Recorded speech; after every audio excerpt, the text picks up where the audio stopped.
Hi, I'm Ben Leader and I'm one of the partners here at Elrod Pope, and I'd like to talk to you today about fault as it relates to car accidents.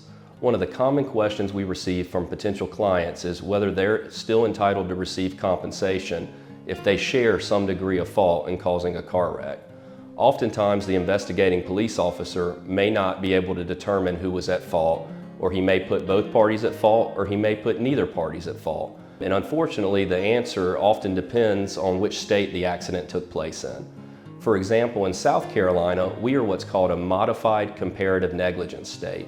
I like to call that a 51% state.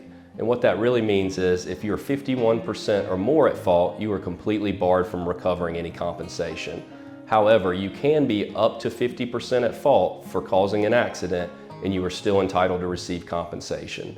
The amount of compensation you are entitled to receive is reduced by the percentage of fault that you're found to contribute.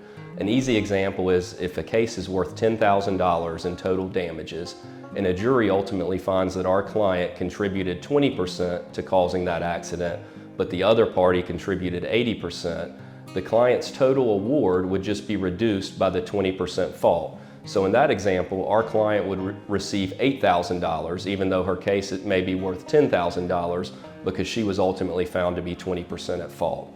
So a modified comparative negligence state like South Carolina, you can still receive compensation as long as you are less than 51% at fault for causing your accident. However, some states like North Carolina still adhere to what's called a contributory negligence doctrine. And they are one of 4 states in the entire country, along with Alabama, Virginia, and Maryland, that still adhere to this doctrine.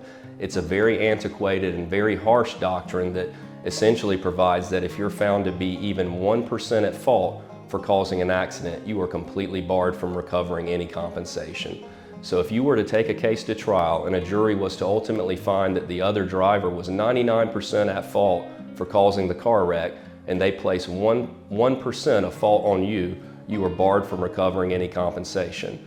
So in North Carolina, under that example, you would receive $0 even though your case may be worth $10,000, where in South Carolina, you could still receive significant compensation so long as you were less than 51% at fault.